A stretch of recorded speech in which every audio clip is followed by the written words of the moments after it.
Harper Audio presents The Lion, the Witch, and the Wardrobe by C.S. Lewis, performed by Michael York.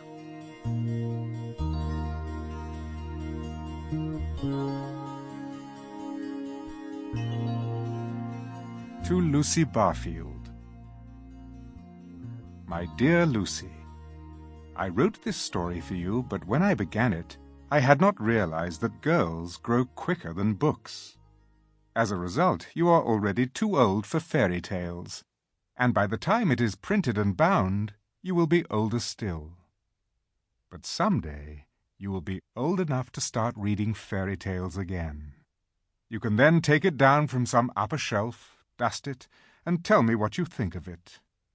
I shall probably be too deaf to hear, and too old to understand a word you say, but I shall still be your affectionate godfather, C.S. Lewis. Chapter 1. Lucy looks into a wardrobe. Once there were 4 children whose names were Peter, Susan, Edmund, and Lucy. This story is about something that happened to them when they were sent away from London during the war because of the air raids. They were sent to the house of an old professor who lived in the heart of the country, 10 miles from the nearest railway station and 2 miles from the nearest post office. He had no wife, and he lived in a very large house with a housekeeper called Mrs. Macready and 3 servants. Their names were Ivy, Margaret, and Betty, but they do not come into the story much. He himself was a very old man with shaggy white hair, which grew over most of his face as well as on his head, and they liked him almost at once.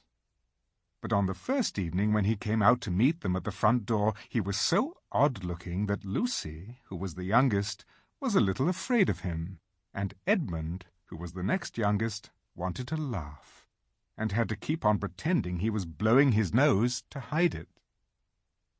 As soon as they had said good night to the professor and gone upstairs on the first night, the boys came into the girls' room, and they all talked it over. "We've fallen on our feet, and no mistake," said Peter. "This is going to be perfectly splendid. That old chap will let us do anything we like." "I think he's an old dear," said Susan. "Oh, come off it," said Edmund, who was tired and pretending not to be tired, which always made him bad-tempered. "Don't go on talking like that." "Like what?" said Susan. "And anyway, it's time you were in bed." "Trying to talk like mother," said Edmund.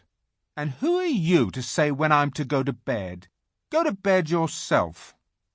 "Hadn't we all better go to bed?" said Lucy. "There's sure to be a row if we're heard talking here." "No, there won't," said Peter. "I tell you, this is the sort of house where no one's going to mind what we do. Anyway, they won't hear us. It's about 10 minutes' walk from here down to that dining room, and any amount of stairs and passages in between." "What's that noise?" said Lucy suddenly. It was a far larger house than she had ever been in before, and the thought of all those long passages and rows of doors leading into empty rooms was beginning to make her feel a little creepy. "It's only a bird, silly," said Edmund. "It's an owl," said Peter. "This is going to be a wonderful place for birds. I shall go to bed now. I say, let's go and explore tomorrow. You might find anything in a place like this. Did you see those mountains as we came along? And the woods? There might be eagles.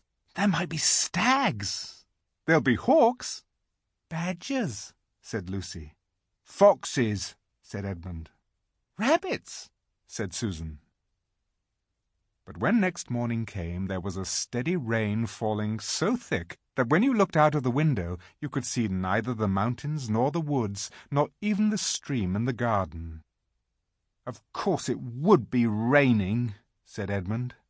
They had just finished their breakfast with the professor, and were upstairs in the room he had set apart for them, a long, low room with 2 windows looking out in one direction and 2 in another.